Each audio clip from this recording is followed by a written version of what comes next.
debates and decisions that are shaping our continent now in Europeans. For the first time in over 63 years, Zofia Czech is about to step inside the factory she worked in during the Second World War in Kraków in Poland. But it wasn't just any factory. It was run by the German businessman Oskar Schindler, whose story of saving more than 1,000 Polish Jews is now famous. After the war, the factory still operated under the communist regime. It closed its doors in the early 90s. The museum opened just last year. Here, Sofia says there was a doorman, and over there were the offices she shared with the other girls. But she also says a lot has changed.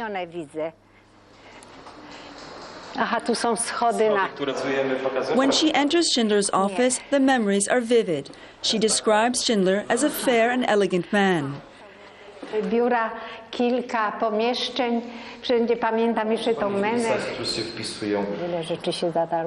But Sofia was fired 2 years later when Schindler discovered her brother worked for the Polish resistance. Today she understands that in a way Schindler saved her too. She could have been sent to the concentration camps. Remember, we have to remember these people who did something good. And we must help those who are trying to preserve their memory for future generations. Whoever saves a life saves the world entire, is the saying outside the museum. Schindler is said to have saved his Jewish employees from a certain death at Auschwitz-Birkenau, which is just 70 kilometers away. Today, Europe's most infamous death camps are a museum honoring the more than 2 million people who lost their lives there. While the majority killed were Jewish, they were not the only ones. Tadeusz Smirtyński was 20 years old when he was sent to Auschwitz in 1944. A fellow partisan soldier had denounced him under torture.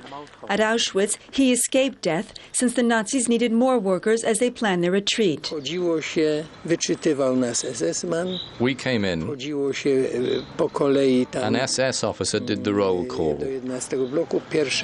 One by one, in we went to Block 11. The first room on the left had a desk in it, with Himmler calling himself Doctor at Law, passing judgment. He read a name, read the decision, and that was all. I think it took all of 2 minutes. We were 170, maybe 200 filing in.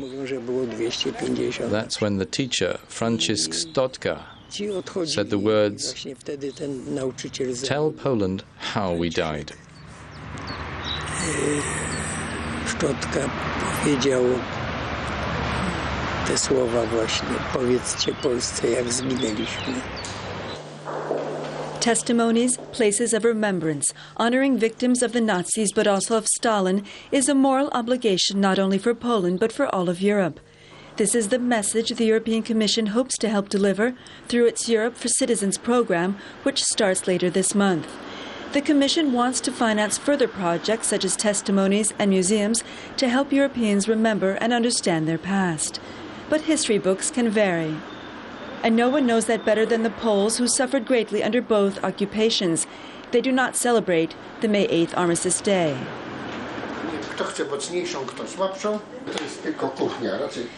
Janusz Kamutski's family had their estate confiscated after the war by the communist regime. He spent over a year in prison in the early 50s.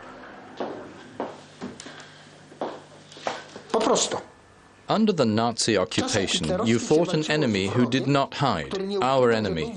But under Stalin, everything was hidden, behind the name of friendship. No one talked about an enemy.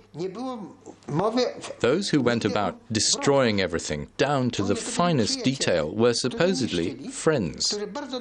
They did their utmost to destroy the Polish intelligentsia, and all of it concealed, under the name of eternal friendship, assistance.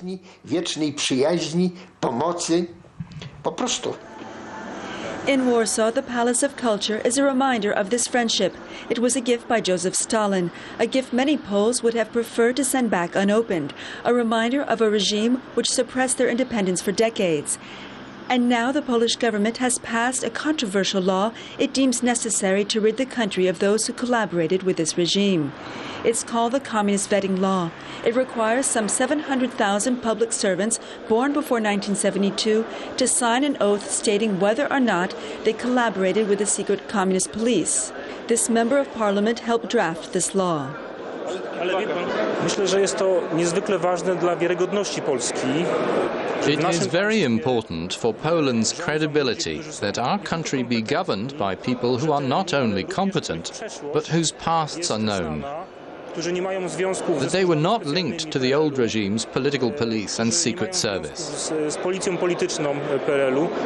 This includes openness on the part of journalists, scientists, and people who form public opinion. Mieczysław Rakowski is a professor and a journalist, but he was also prime minister from 1988 to 89.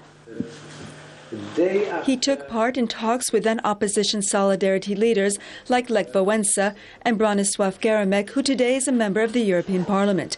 And like Geremek, he has refused to sign the oath. We haven't been so well off in years. We find ourselves in the European Union. The country is modernizing.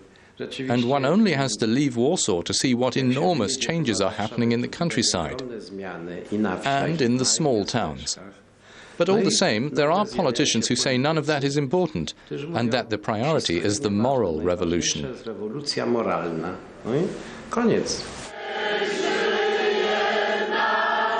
Today, Tadeusz Mazowiecki is celebrating his 80th birthday. But in 1989, he became the first non-communist prime minister to govern Poland just before the collapse of the Iron Curtain. A founding member of Solidarity, he also has refused to sign the oath. As a result, he's been stripped of the Order of the White Eagle, one of Poland's highest honors. That was a very complicated time, very difficult. And one has to know how to respect that period. I think it is unjust to talk about that time without taking history into account and the conditions. You simply have to avoid it. Once in ruins, the old town of Warsaw was completely rebuilt after World War II. In the middle stands the statue of a mermaid with a sword and shield. It's the symbol of a city and of a country still searching for reconciliation with its not-so-distant past.